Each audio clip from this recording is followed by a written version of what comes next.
listen, I love food. That's probably my most experience that I've had. I mean, I eat more food than anybody can ever imagine. All my friends are like, dude, how are you not 500 pounds? Because I work out like an animal. But no, I mean, the story just as unconventional as it is. I mean, you hear a lot of these success stories come about, and I was selling medical equipment for a pretty prestigious orthopedic company that my brother got me into because he's an orthopedic surgeon.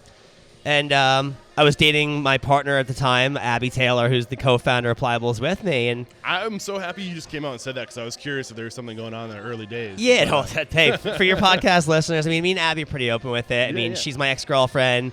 She's happily engaged. I'm happily engaged with a child on the way, which is pretty cool. I think we can get into how to deal with personal life and business life because maybe that comes later down the road. But continue your story. Yeah, that's gonna be an interesting story. But we pull back the layers here. Yeah. You're gonna peel back all these layers.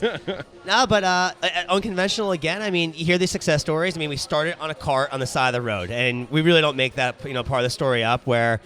Abby was bartending at a local bar, a very busy, successful bar. She was pulling like $900 a night in tips, and I was doing well as a medical device rep, and we traveled surfing everywhere, and every time we got home, she was like, dude, I was driving like a 2010 Acura TL. She's like, you're making so much money. I'm like, dude, it's an Acura 2010 Acura TL. I'm not making that much money, but to her, it was like, and she always just like, I don't want to say she complained, but she was, at the time, 24 years old, 25, and going, what am I doing with my life? I can't believe that I'm still bartending.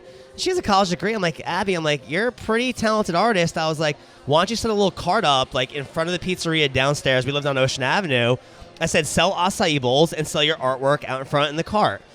And Abby's a motivated person. She's definitely grown through the company. And her answer right off the bat was, no, I'm not going to do that. That's stupid. I'm not going to do that. And I kept just feeding it in her mind. I was like, she knew people in town from bartending. The guy that owned Dunkin' Donuts, the guy that owned another pizza shop down the road. I'm like, reach out to them. I'm like, what's the worst they can say? Yeah. No, who gives a shit? Yeah.